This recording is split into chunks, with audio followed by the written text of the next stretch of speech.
Good afternoon and welcome.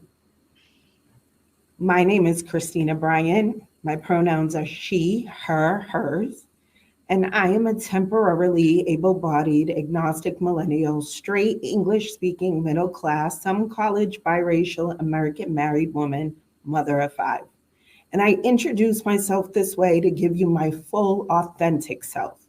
So as we navigate this discussion, you can understand the lived experiences or perspectives that I'm bringing to the table.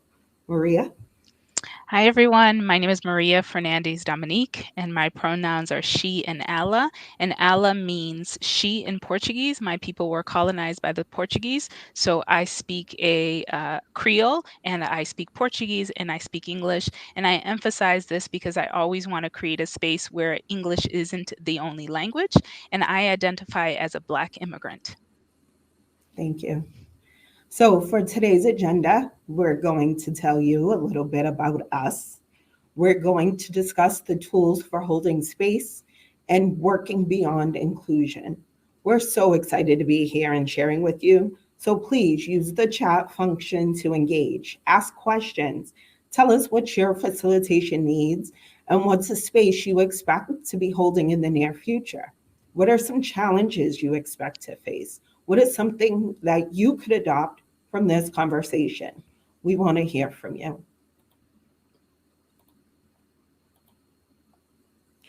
At Blue Cross Blue Shield of Massachusetts, our goal has always been to put our members first and to make quality healthcare affordable to all. As our membership becomes increasingly multicultural, we need to continue to evolve in the way in which we approach challenges, opportunities, and innovation. We cannot do that without different perspectives and experiences that enrich the quality of our work. Our diverse associates bring valuable perspectives informed by their unique personal and cultural lenses. We have actively engaged in the culture of diversity and inclusion. In 2012, we put a plan into place. However, in 2018, we refreshed our vision: create an inclusive and diverse organization that actively embraces the uniqueness of our associates, partners, and community to drive growth and support our core values. To execute this vision, we adopted a 4C framework across our enterprise: career, commerce, community, and culture. By using this model, we were able to infuse diversity and inclusion into every aspect of our business, ranging from the products and services we develop for our members to our supplier diversity efforts. The COVID 19 pandemic and extraordinary events of the past 2 years have prompted a dramatic reawakening to structural racism and laid bare the deep racial and ethnic disparities that exist in healthcare. Blue Cross Blue Shield of Massachusetts views racism as a public health emergency and healthcare as a racial and social justice issue. Building on the extensive efforts by the company and our foundation over many years, we have begun to think more boldly about how we might accelerate progress toward a better, more equitable future, both internally and externally. We added a fifth C, care, to reflect our intensified focus on health disparities. We placed an equal focus on equity to speak to our continued commitment to creating a more diverse and inclusive organization, but also a renewed effort to combat racism, bias, and the systemic inequity that sustain health disparities. As you can imagine, our diversity, equity, and inclusion strategy has multiple moving pieces, different areas of focus, and dozens of projects. We have a diversity, equity, and inclusion council that's comprised of executives, senior business leaders that meet on a regular basis to really help shape our strategy and provide business insight to support our efforts. These leaders not only contribute by creating our strategy, but they also champion and sustain the strategy as well. They are our eyes and ears across the organization and provide helpful information and feedback that's relevant to their associates. When we think about our organization or our personal lives, not every division, team, associate, or friend is at the same place in the journey. So we need to look for opportunities to make conversations happen. Thank you for Christina for orienting us to what diversity, equity, and inclusion means at Blue Cross Blue Shield. Now, carrying on to the next slide, I want to talk about what the role of the facilitator means, right? My role, your role, and our role collectively, right? We often hear that facilitation is a soft skill, right? It's something that is nice to have. Well, I'd like to challenge that by saying that facilitation, especially during COVID-19 and during this age of racial reckoning, both nationally and globally, is a need to have, right? Having the skill set, the training, and the background to hold spaces, to hold conversations, to hold process, to build trust, and to get people at outcomes is important more than ever. So I want you, any narrative that you've heard in the past that is a soft skill, to take that out of your mind and stand solid and affirmed in what I say is that facilitation really is a critical skill set to have nowadays, right? And so as facilitators, I want us to always be clear when we're going into engagement, what are some things that we need to keep top of mind, right? So I think first and foremost is setting your expectations about your participation in the conversation, right? Sometimes we want to be both a facilitator and a participant, and other times we want to just help lead the process. And I think that it's always best to be clear with the group about that. I always say that I am an invested facilitator, meaning that I reserve the right to take off my facilitator hat and offer my opinion as someone who is Black, who is immigrant, who is a woman, who grew up in the inner city, right? But I have to negotiate that with the group in advance. I also say that it's in some instances it's an important to recruit a co-facilitator, right? Because when we're talking about diversity, equity, and inclusion, or racial justice, or racial equity, sometimes the conversation, most often the conversation gets to a place where our lived experience and our identity may not match those in the room, right? So having a facilitator of a different race is a good idea in terms of balancing out the training, the experience, the education, and the lived experience. Prioritizing group trust, right? You can have good content, you can have a good agenda, you can have a good flow, you can have all of that. But if people don't come to the training and don't leave the training feeling like this was a safe space, then you've done nothing, right? So you have to, in all things, prioritize group trust, especially during this time of COVID-19 and all the time that we're spending on video platforms. It's a really good idea to always think about how do you balance content and flow. If the group is in a really good discussion, is really arriving at a breakthrough, it's probably not a really good time to cut it off and say, hey, according to the agenda, we're supposed to be at X, Y, and Z. It's a good idea to go with the flow and let the group continue to their breakthrough, or stop the group and negotiate for more time.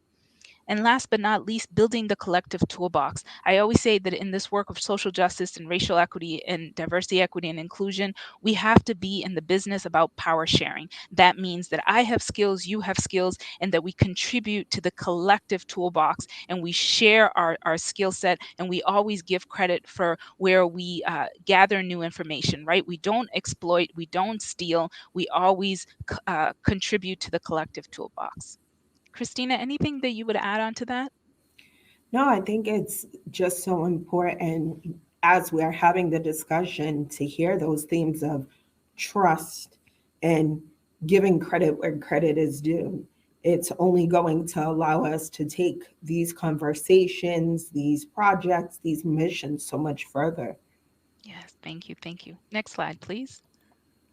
Okay, so here are the shared spaces that we find ourselves facilitating in, right? We all know after the last 18 months what the online space looks like, so I'm really not going to go into that. And in the in person space, we know what it looks like.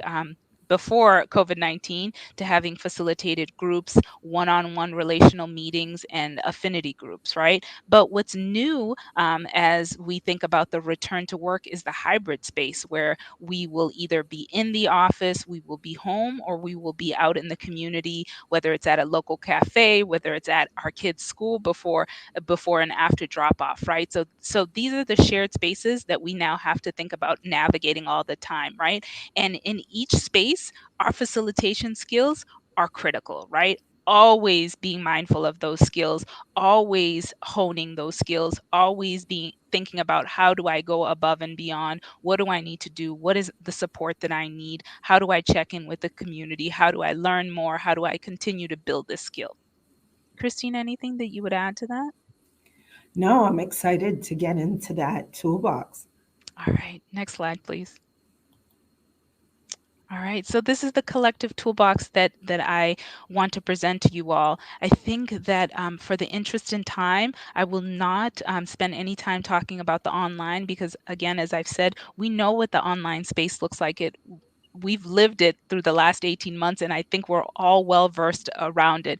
In the hybrid space, there's still more to learn from this space as we return to work at Blue Cross Blue Shield. We're going in October this month. We're going in voluntarily, and then in January of 2022, we'll all go in more mandatory, right? So right now, the organization has started building out what are the rules and regulations and the policies and practices to going back. But I think one of the things that I'd like to say about the hybrid space is the technology, right? So COVID-19 laid bare for us all of the inequities that we've experienced. So always thinking about when it comes to the technology, what does it look like to advance and promote equity when it comes to technology, right? Not all of us live in places that have access to really great broadband Wi-Fi, right? So always thinking about that.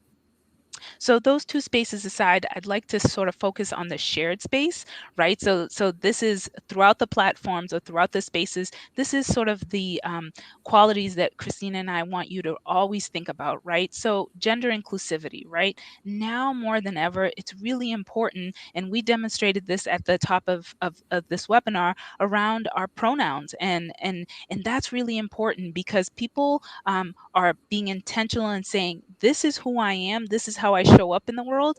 And it's up to us as facilitators to demonstrate that and respect that, right? And this is what my name is, and this is how I'd like you to say it, right? I often find that when we're in community and we all want to like get along or to go along, right? Sometimes we'll shorten our names, we'll give ourselves a nickname, or we'll go by the initials of our first and last name, and that's great, right? And that shows connection and that shows affinity.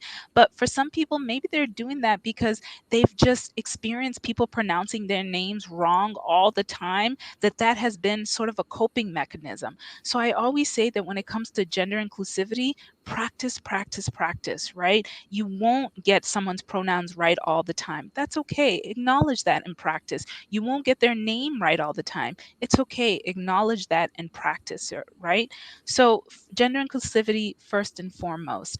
Group agreements, right? It's really, really important that when we're engaging with one another, we know what are sort of the norms that we want to engage with each other around, right? So sometimes people say the Vegas rule is what is going to sort of dictate the space. What's said here stays here, what's learned here can go outside, right? Or sometimes people want to say, you know what, when we speak in this group, we want to use a first draft. That means whatever comes out of your head is what you say without fear of anybody attacking you, right?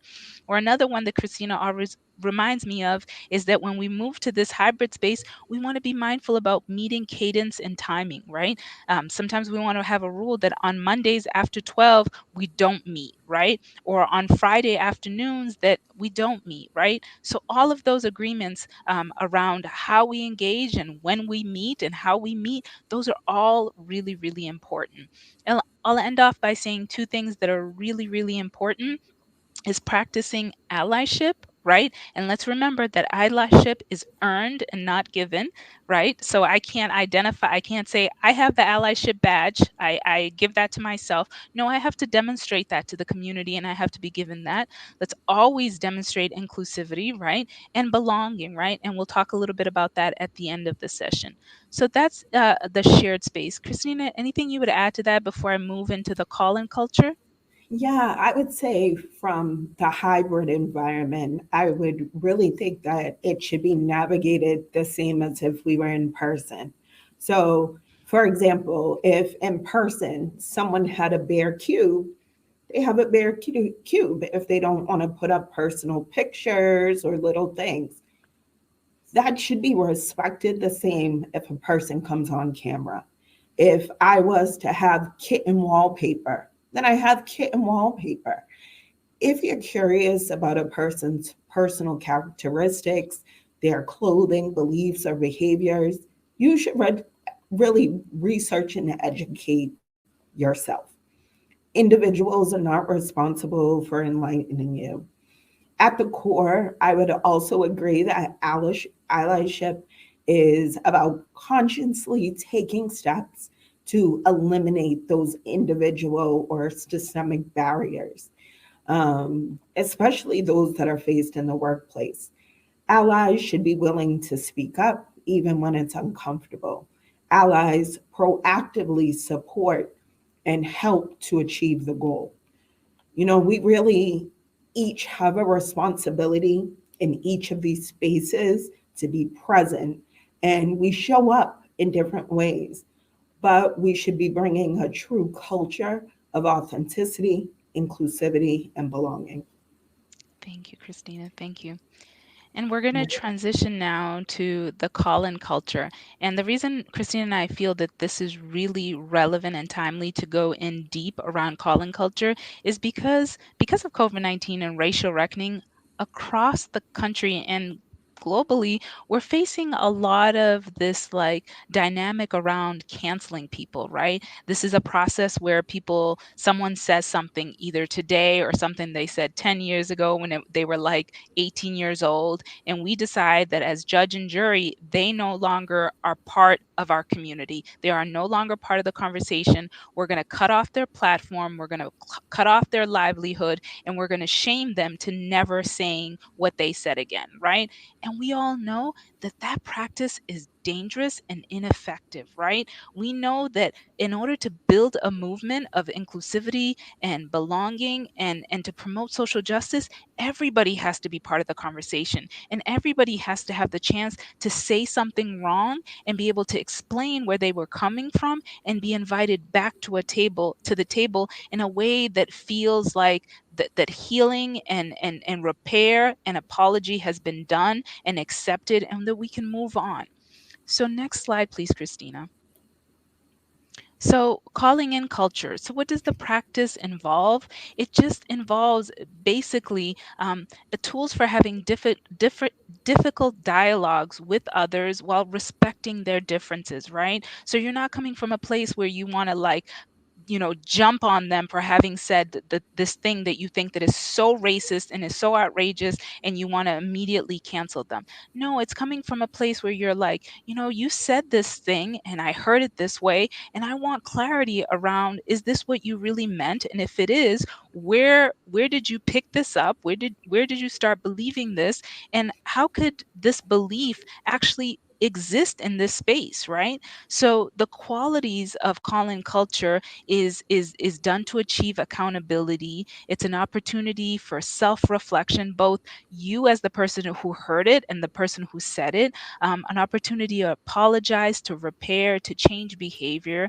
It's done in a spirit of inquiry and curiosity, and it's utilized in a way where active listening is in practice, right? You're not listening to defend your position. You're not listening to cut them down and beat them up further, but you're listening from a place of, okay, I want to go there with you and I want to understand where you're coming from, and I want to really understand how we move forward in this relationship together. Christina, Absolutely. anything to add on that? I saw you snapping, I saw you Yes, typing it. I feel this. I always think of my colleague Erica Sharves, who, whenever the situation comes up, reminds us that we really need to adapt a consult culture Yes. instead of a cancel culture. You know, Mm-hmm. people have gained their voices, people of color have uh, gained their voices to know that it's okay to speak up, speak out, and there are people there to support you. And we need to continue to keep that going, and we need to be able to address this is how I feel and enter that conversation with grace and empathy. Yes. Just like I don't necessarily expect that person to know all of my lived experiences. Mm-hmm. I have to give that same opportunity of the other person that I'm not sure where you came from. So Mm-hmm. let's work on this together. Yes, yes. Thank you. Thank you. All right. So there are some things that you need to consider, and we challenge you to consider these things in the moment when someone has said something and you're feeling some type of way, right? So how are you feeling, right? Are you enraged right now? Are you able to carry a calm conversation? So really doing that body practice to assess how did this land in your body? Who are you speaking to? Is this someone that you've known for only a couple of months, or is this someone that you've known for a long time? And what outcomes do you want to achieve? We've said that with this practice, you want to achieve accountability. Well, if you want to achieve revenge, then this is not the practice for you, right? And what's the best intervention? Do you want, if it's a revenge, you probably should just call it off. And if it's outcomes, then you call the person in, right? And maybe if it's revenge, then there's someone else, as I said at the top of the hour, maybe a co-facilitator or a colleague who can step in for you and do the intervention, because the thing that was said didn't land for them the way that it landed for you, and they're able to actually get the outcome that you want to get. Things to avoid: this Callin Culture practice does not work on social media. You cannot achieve it on Twitter. You cannot achieve it on Facebook. You cannot achieve it on LinkedIn. It just doesn't work in those spaces. In those spaces, you just want to call it off. It's not worth your energy. It's not going to be solved because the person won't know your tone. They won't know your context, and you won't know their tone or their context. And it just isn't a space to resolve it, right? Avoid challenging people's perceptions of themselves, right? Because everybody comes to you, as Christina has said, with a full lived life and a rich experience. And we don't want to be in the business of cutting that down, right? We also don't want to be in the business of showing off that we have more information than the other person. That also is not going to be a good thing to do, right? So, really, I know it's hard to ask, because when something is said, we immediately get enraged and our bodies respond. But before we do that, we have to get in the practice of asking ourselves these questions in order to decide, what does intervention look like? Yeah, Christina, that's anything to great. And add?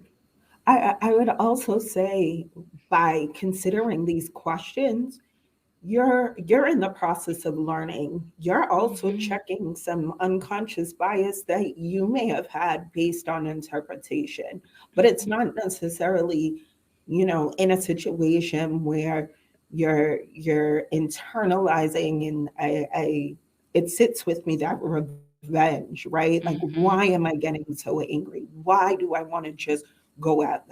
I think Mm-hmm. by practicing this um, stopping, checking my body, asking these questions, I'm doing a lot of self reflection as well Yes. and learning and growing in this process.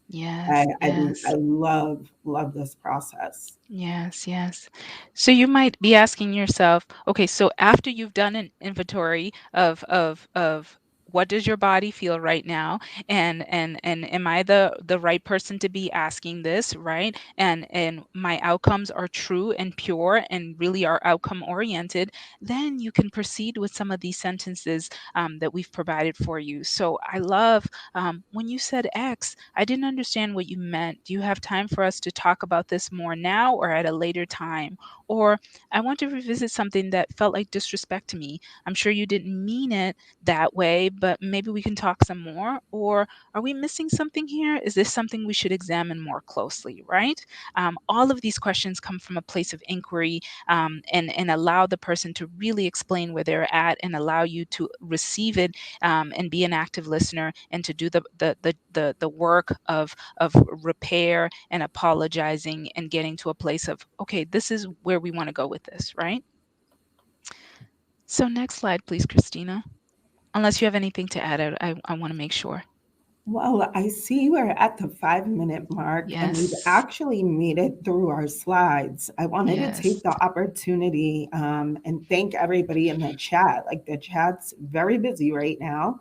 Um, Nadine, thank you for calling out the use of personal pronouns. She mentioned about being in a conversation with a person, advised recognizing if you use the wrong pronoun, not to over apologize. And I would 100% agree with that in terms of mispronouns, saying someone's name Mhm. incorrectly, apologize, move on. But now that you know better, you'll do better. And that's the Yes. thing. Back to your statement earlier, it's the practice. When you choose to stop, that's when you've lost the battle. It's continuing to try and do better. Maybe next time I'll introduce myself to a group with pronouns to show I'm an ally to the community, and keep trying. Yes. Um, Yeah. And I wanted to add to that by saying that Nadine is right on when she says if you've used someone's pronoun wrong, but don't over apologize, right? Because when you over apologize, then the person has to go in and save you. So not only did they suffer the harm of you saying their pronouns wrong, now you're like, throwing yourself on the sword and they have to go in and save you. So just what I say is apologize, ask how it's said, keep it pushing, right? As the young people say, just those three things. So Nadine, you are right on, girl. Yes, and Catherine shares that one of the biggest challenges that she faces is creating in the workplace an actual investment in resource buy-in from leadership. It's a large barrier in working to create an inclusive and diverse culture. While they are supportive, they're reluctant to put money behind their words to create the change, whether it's including hiring consultants or speakers.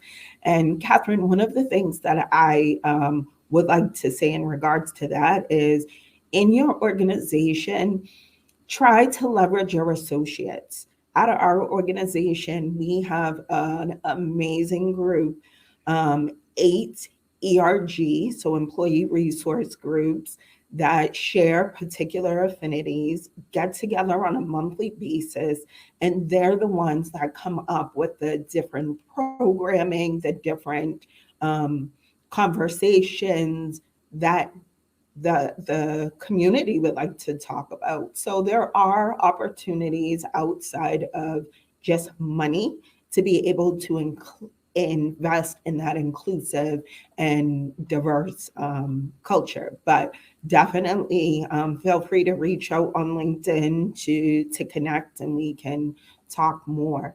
And with that, I'll advance to our next slide where really it's thank you so much to Boston Magazine and Get Connected for convening this conversation. Thank you so much to each of you for giving us the time for us to illustrate our diversity, equity, and inclusion journey and to share our thoughts on inclusivity and authenticity with this community. We really appreciate your engagement in the chat and we look forward to doing this again. Maria, anything? Thank you, thank you. And I just want to credit that all of the calling in culture resources that we shared with you, that is courtesy of Professor Loretta Ross, who is a Black woman, a living ancestor, a mentor, a friend, all of those things. And she is a professor at Amherst College. So I always think that, as I said, it's important to share and contributing to the collective toolbox. So I'd like to give credit where credit is due and amplify her work. Absolutely. No, thank you. And everyone have a wonderful rest of your day and look forward to connecting at another time. Thank you. Thank you.